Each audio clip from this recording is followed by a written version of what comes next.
Tonight, Talechka will tell you gentle stories from the quiet lands of old Bulgaria. Close your eyes.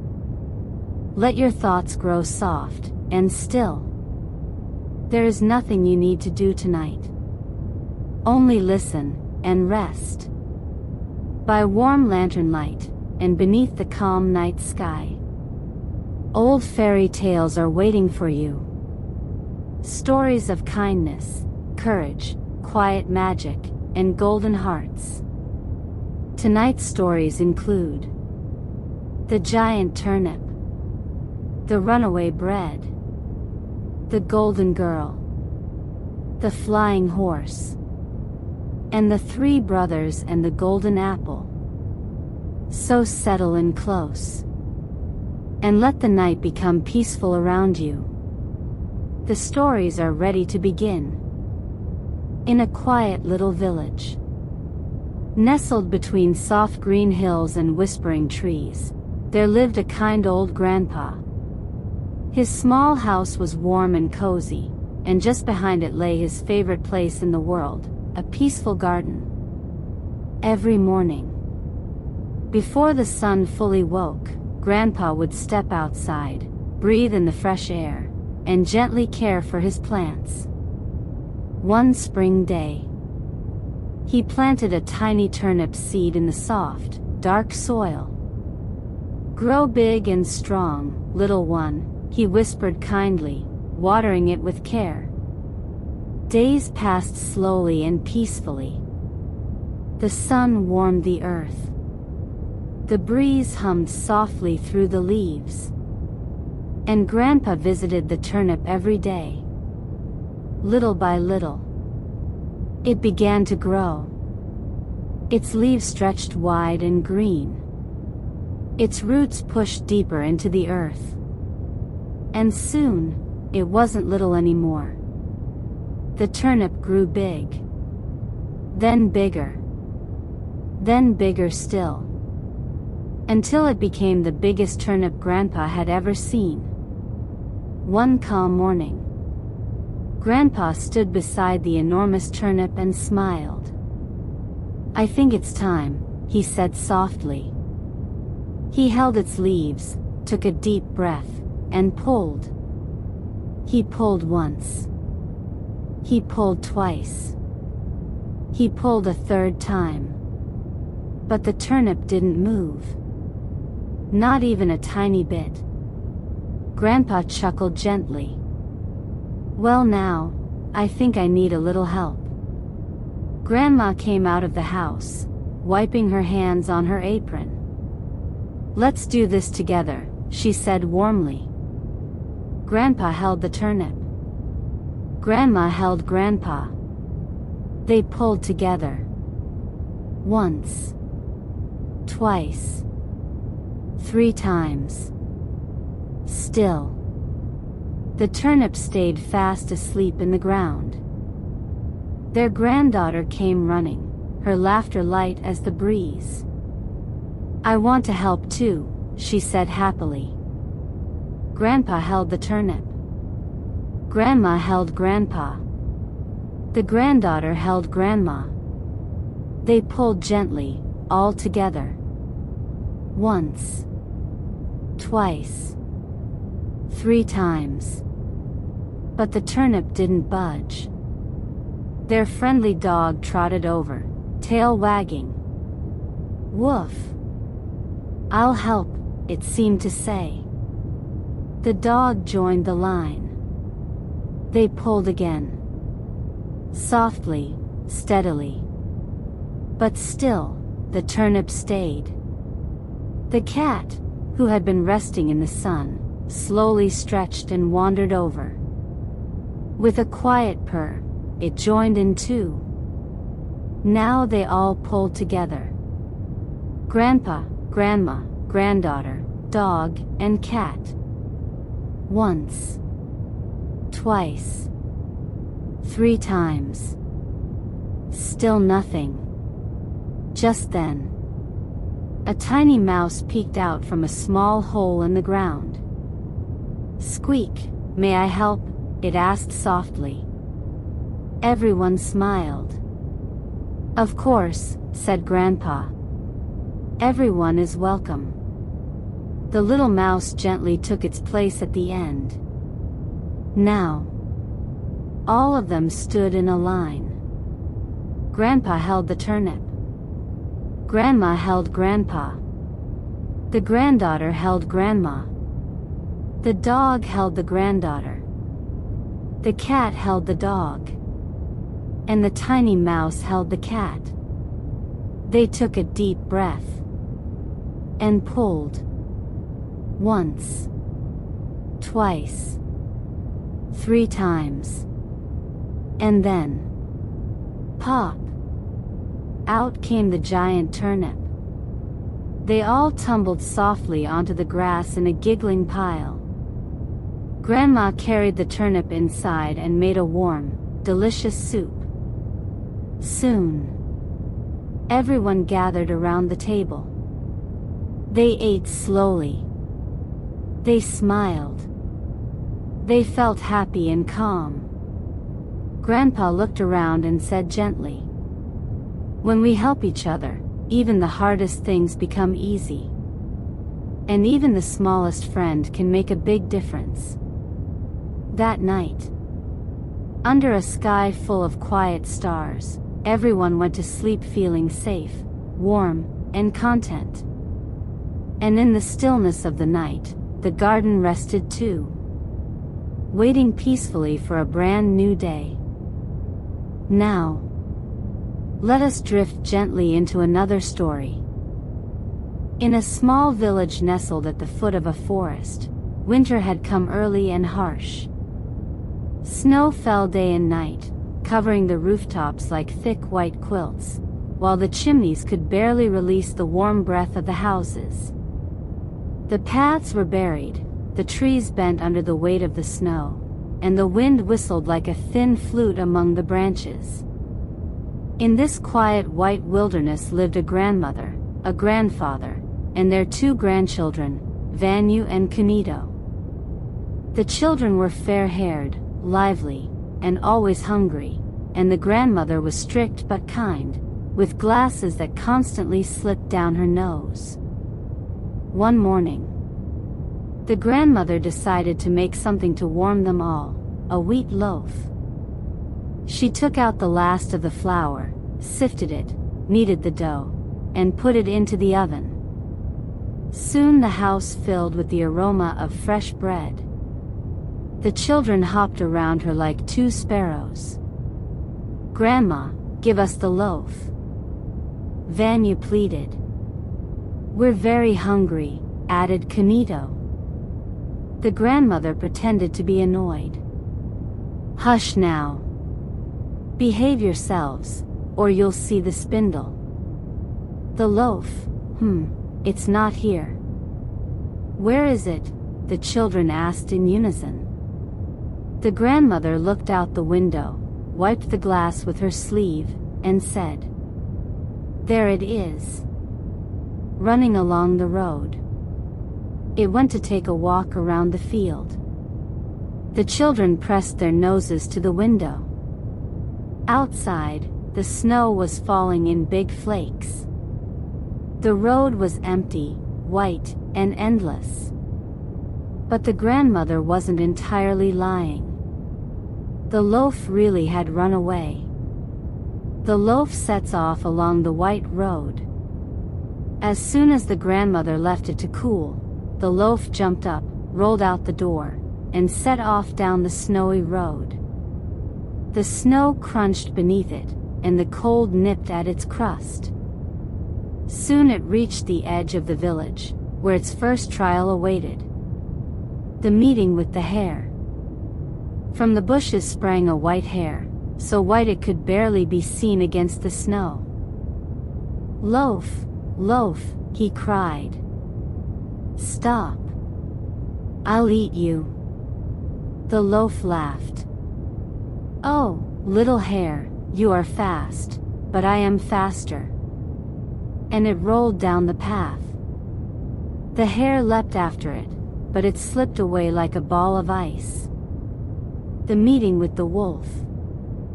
Farther on, in the forest, it was stopped by a wolf, big, gray, and hungry. "Stop, wheat loaf," he growled. "I'll swallow you whole." The loaf pretended to be frightened. "Don't, dear wolf. I'm still hot. You'll choke. My grandmother told me first to circle the field, that's where I was born. When I cool down, I'll come back. Wait for me here." The wolf, foolish and hungry, believed it. "All right, but you must come back." "I will," promised the loaf, and rolled on. The meeting with the bear. By a fallen pine tree stood a bear, large, shaggy, and sleepy. "Loaf, loaf, I'll eat you," it rumbled. "You can't, dear bear," replied the loaf.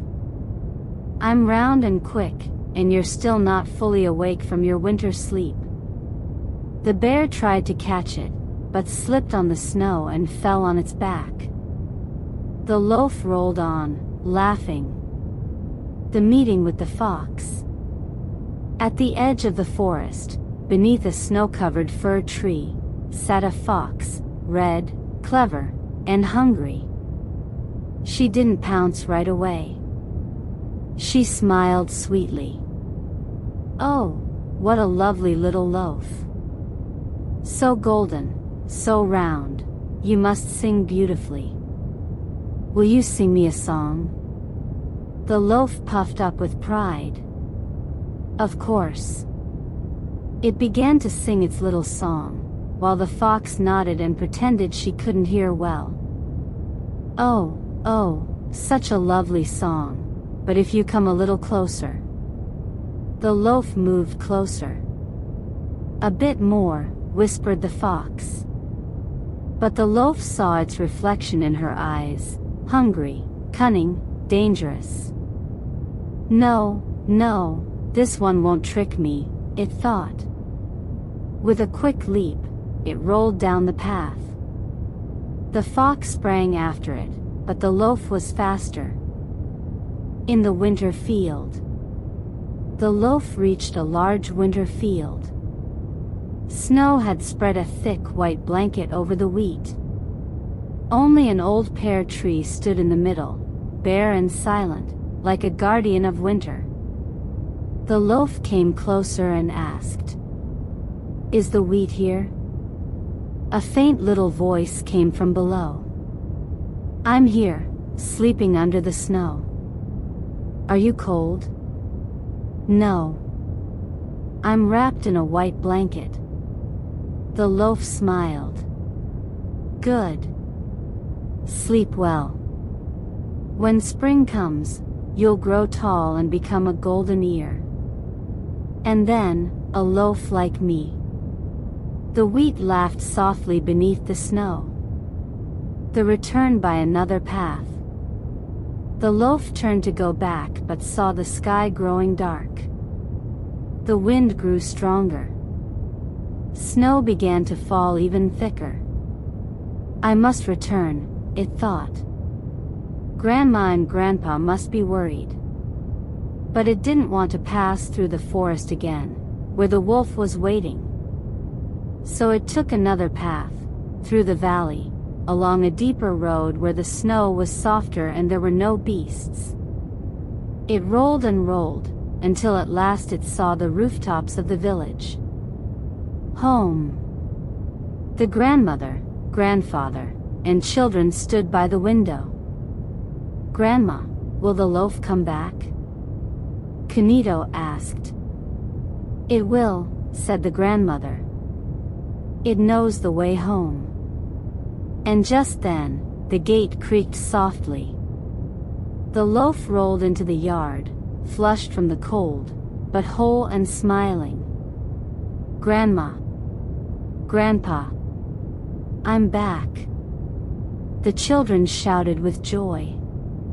The grandmother gently picked it up, brushed off the snow, and said, "Oh, dear loaf, you are the cleverest loaf in the world. And from that day on, the grandmother always let the loaves cool inside, far from the window. Now, let us drift gently into another story. Long ago, there lived a widower and his daughter, a quiet, gentle girl who spoke little and worked much. After some time, the man married again, and his new wife brought into the house a daughter of her own. But the stepmother could not stand the sight of the man's child. Day after day, she would scold her. "Why are you standing there? Go sweep. Go fetch water. Do something useful for once." And the girl would bow her head and answer softly, "Yes, mother." She worked from morning until night, and though no one thanked her, she never grew bitter. At last, after many quarrels, the stepmother said to her husband, "Take her away into the forest. I don't want to see her in this house again." The man said nothing. The next day, he took the girl with him deep into the forest. When they reached a high place, he rolled a loaf of bread down the hill and said, "Go, child, fetch the bread." The girl ran after it. But when she turned back, her father was gone. "Father," she called. No answer. She walked and called, her voice growing thinner with every step. "Father, where are you?" But only the forest listened. As evening fell, she came upon a small hut. From inside, an old voice called, "Who is there? Are you a boy or a girl? If you are a girl, come in. If you are a boy, go away." "I am a girl, grandmother," she said. "Then come in, child." The old woman took her in, fed her, and gave her a place to sleep. At dawn, before the old woman woke, the girl rose quietly and began to work. She swept the floor, tidied the house, and set everything in order. When the old woman awoke, she looked around and asked, "Did you do all this, child?" "Yes, grandmother." The old woman nodded. "I am going out. Stay here and feed my little creatures. Do not be afraid of them, they do not bite." The girl went to them. They were snakes and lizards, small and cold, but she did not draw back. She cooked their food, waited for it to cool, and fed them gently. Then she took off her only necklace, broke it apart, and tied a small bead around each creature's neck. When the old woman returned, the creatures gathered and said, "Grandmother, our sister gave us necklaces." The old woman looked at the girl for a long moment. Then she said quietly, "Come. Let us go to the river." They sat by the water, and the old woman said, "Comb my hair, child. I may fall asleep. Listen carefully. When the water turns red, do not wake me. When it turns blue, do not wake me. But when it turns golden, wake me at once." "Yes, grandmother," the girl whispered. Soon, the old woman fell asleep. The river began to change. First it ran red, then blue, then dark and shifting. The girl watched and waited. At last, the water turned soft and golden, glowing in silence. "Grandmother," she said gently, "the water has turned golden." The old woman woke at once, took her by the hand, and led her into the river. Hold on to whatever you find, she said. The girl reached down and grasped a small chest. When she rose, the old woman opened it. It was filled with gold. And the girl herself seemed to shine, her hair and skin touched by a quiet golden light. Go home now, said the old woman. And remember what brought you here. When the girl returned, her father could hardly recognize her. But the stepmother, seeing the gold, said sharply, if she can do it, so can my daughter. And she sent her own child along the same path. The second girl walked the forest with anger in her heart. When she reached the hut, she called out carelessly, Old woman, let me in. Who are you? Came the voice. I am a girl. Then come. She entered, was fed, and slept. But in the morning, she did not rise early. She did not clean. She did not lift a hand.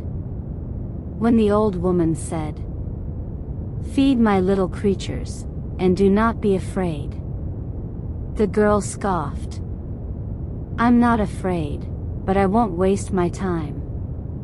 She cooked their food hastily, and gave it to them while it was still hot.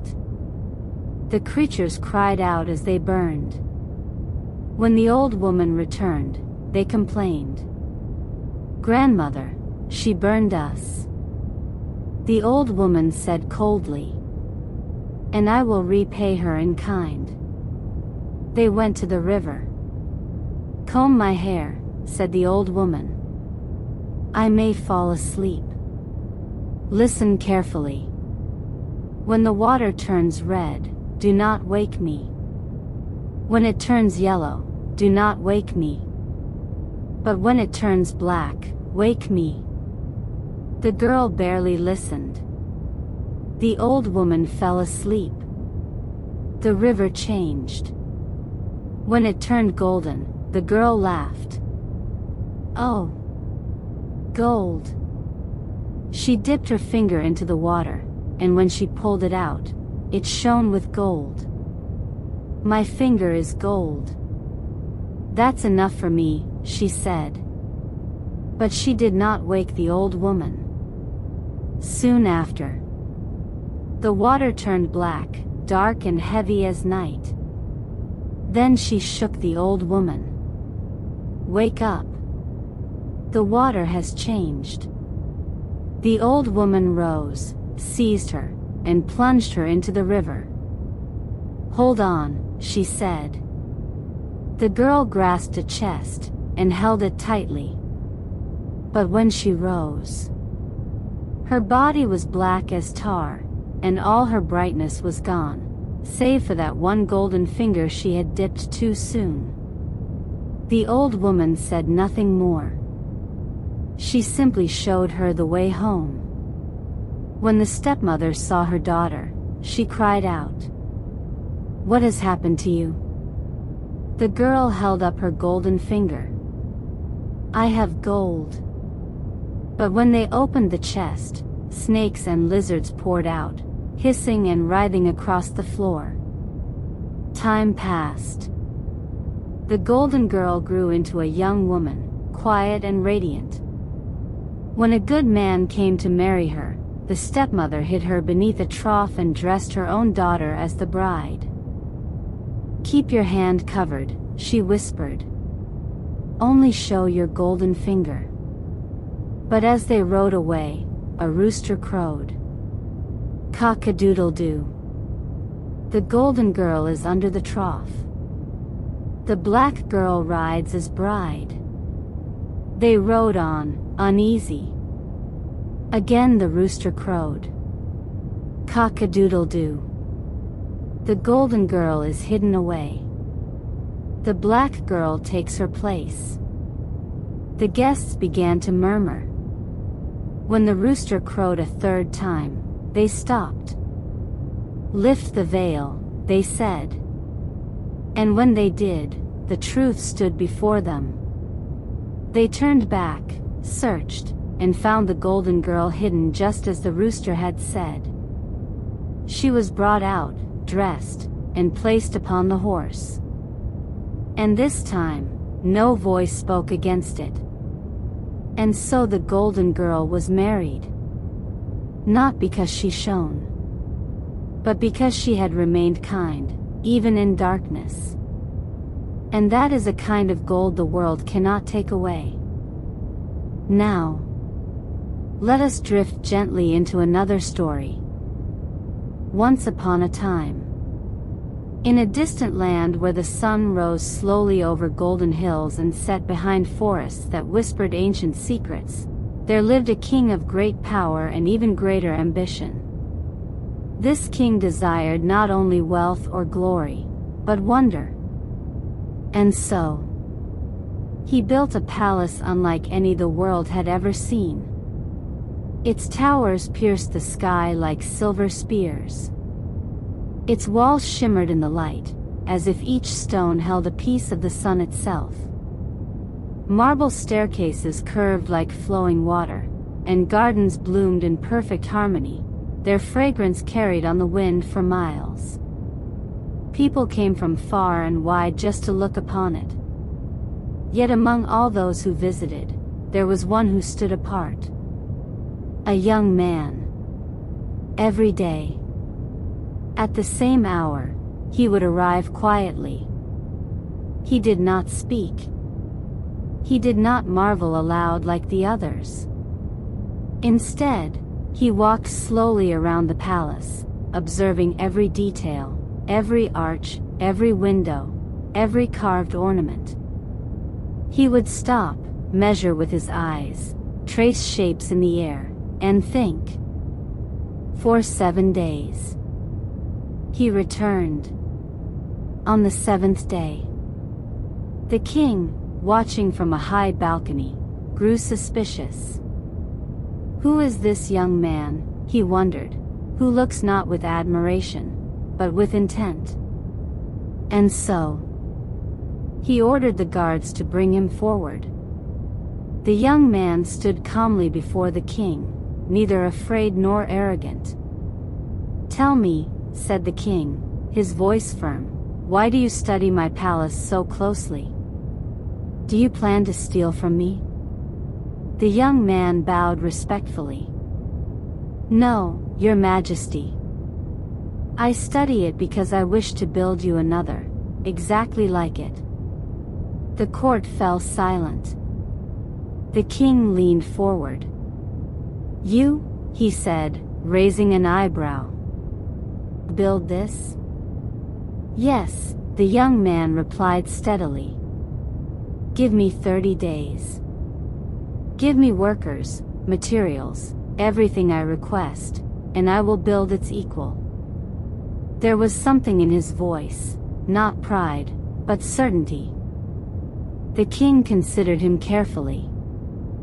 "Very well," he said at last.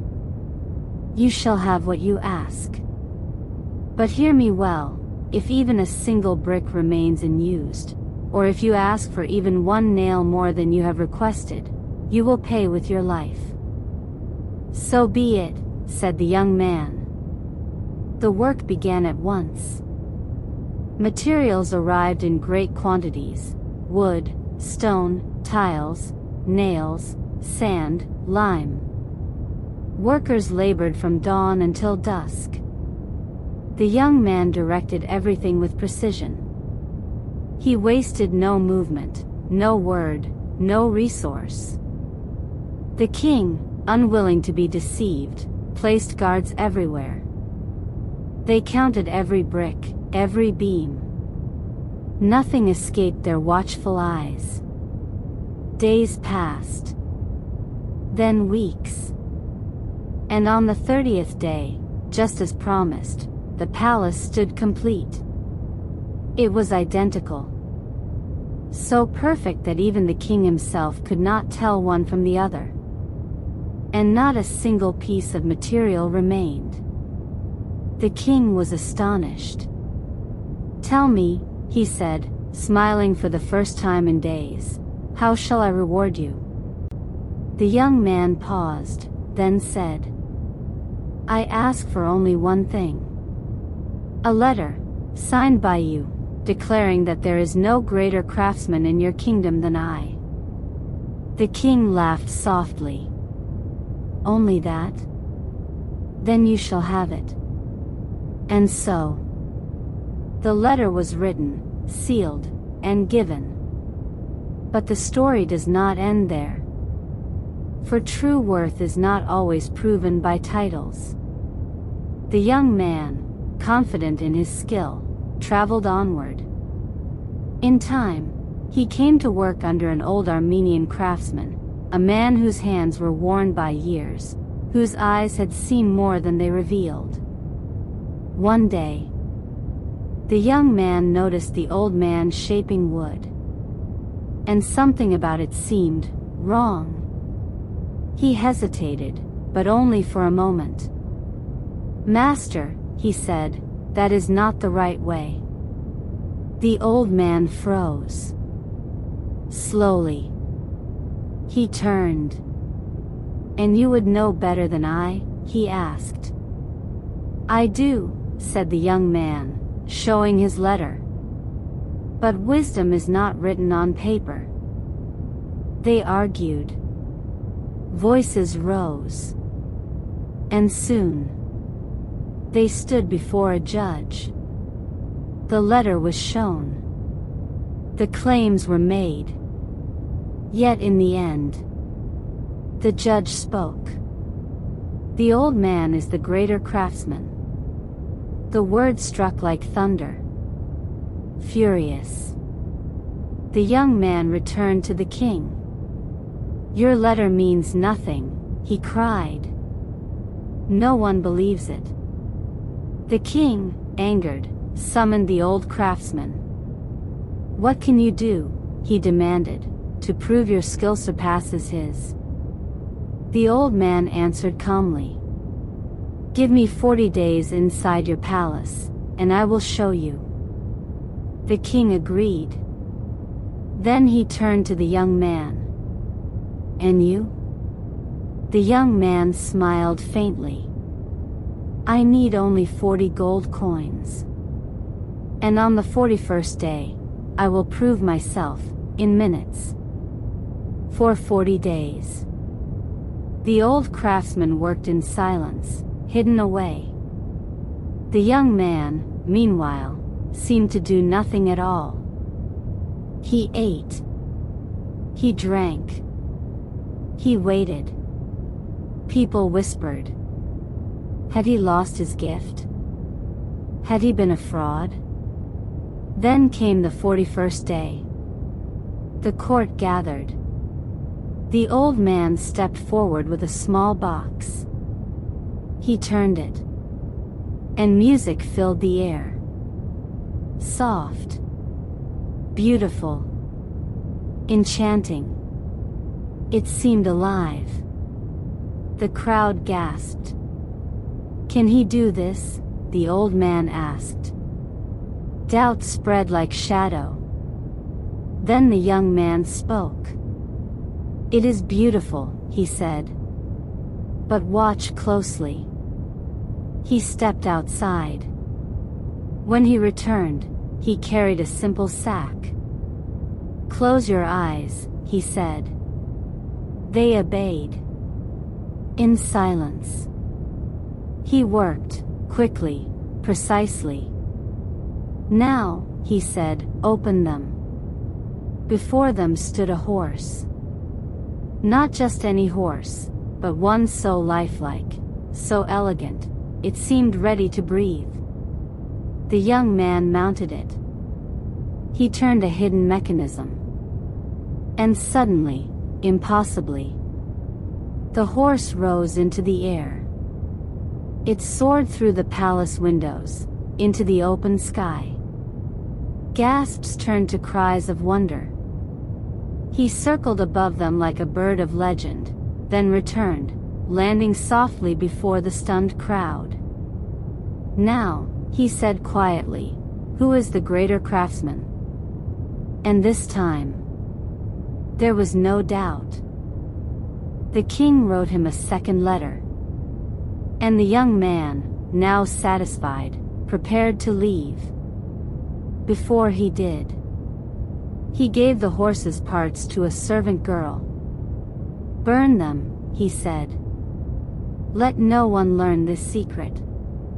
But fate had other plans. The king's son saw the parts. Curious, he studied them.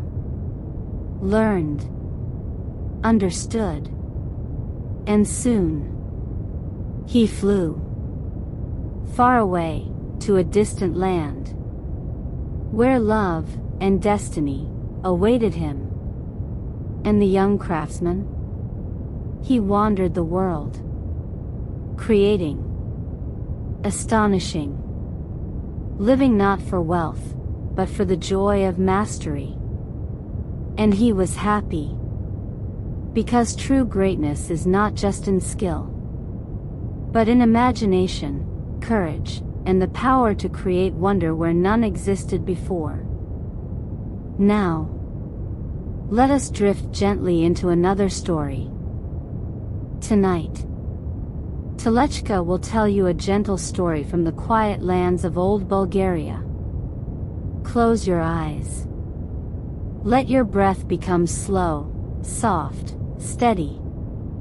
There is nothing you need to do. Only listen and rest. The night is calm. The world is quiet. And you are safe. Long ago, in a quiet village, there lived a poor man with his 3 sons. In their yard, there grew a tree unlike any other. Each year, it gave one fruit, a golden apple, softly shining in the light. But every year, just as the apple ripened, a lamia came in the night, silent, heavy, and it took the apple away. The eldest son said, "I will guard it." But the night was calm, and he fell asleep. The second son tried, but he too could not stay awake. At last, the youngest son climbed into the tree. He did not fight the night. He listened. He waited. At midnight, the ground trembled slightly, and the lamia came. Large, slow, its breath warm and heavy. As it reached for the apple, the boy struck. His blade found its mark. The lamia cried out and fled, leaving behind a trail of dark blood. At dawn, the brothers followed the trail.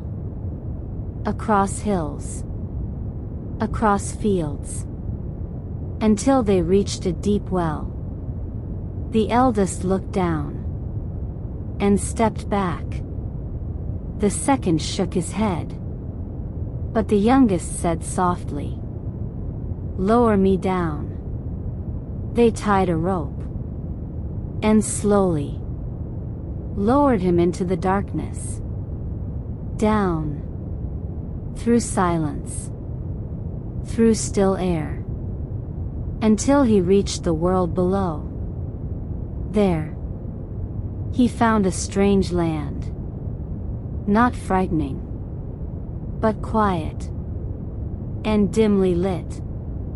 Before him stood 3 palaces, one of copper, one of silver, one of gold.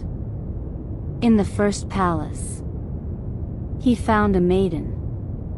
Her voice was soft. "You must be careful," she said. "The lamia lives here." The boy waited. He did not rush.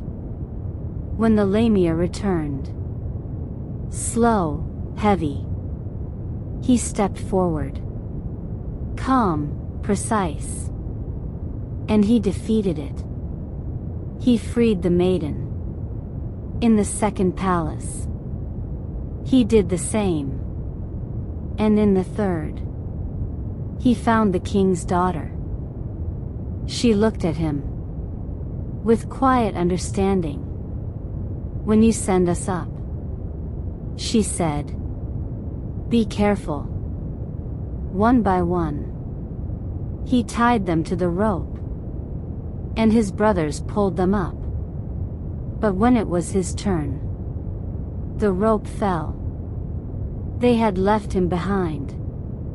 For a moment, he stood alone in the quiet world below. But he did not despair. He began to walk. Soon, he found 2 rams, one white, one black. He remembered the words. White goes up, black goes down. But once again, he stepped wrongly and mounted the black ram. At once, he was carried deeper into another world. This land was different. Dry, silent, waiting.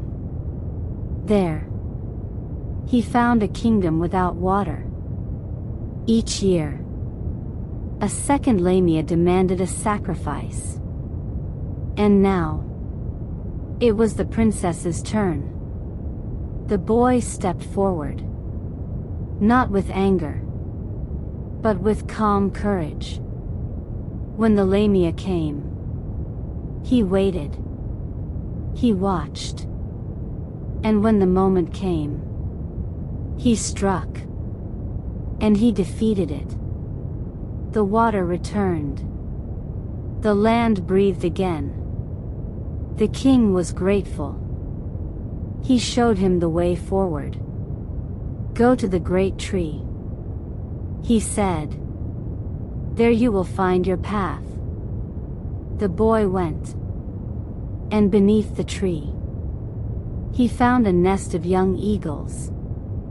A serpent crept toward them. Slow, silent. The boy stepped forward and drove it away. When the great eagle returned, it saw what he had done. "Climb onto my back," it said. The boy prepared food. He gathered meat, even cattle, and they began the journey upward. The eagle flew higher, higher still. When the food was gone, the eagle turned its head. The boy understood, and without fear, he cut a piece from himself and fed it to the eagle. And so, they continued. At last, they reached the world above. The eagle landed softly and returned what he had given. When the boy returned home, the truth was revealed. His brothers had taken the maidens and claimed the victory. But the king's daughter spoke, and the truth came into the light. The youngest son, who had been patient, who had not rushed, who had endured, was the true hero. And from that day on, the golden apple tree grew in peace. No Lamia came again, because what had been broken had been restored. And maybe, if you listen carefully, you can feel it too. In the quiet courage within you, in the patience of your breath, in the stillness of the night. Some journeys take us deep below, before they bring us back to the light. And now, the story comes to rest. You can rest too. Let your body relax. Let your thoughts become soft. You are safe. You are calm. Everything is still. I am Talechka. And I will return with another story when the night comes again. Good night. And now, the stories come to rest. The night has grown quiet. The stars are shining softly above. And the world is calm once more. You can rest too. Let your thoughts grow gentle. Let your breathing slow. And let sleep find you peacefully. The old tales will still be here, waiting beside the warm lantern light, whenever you return. And if you would like to hear more gentle stories, you can subscribe to Talechka's Tales, and return again for another peaceful night. Thank you for listening. Good night, and sweet dreams.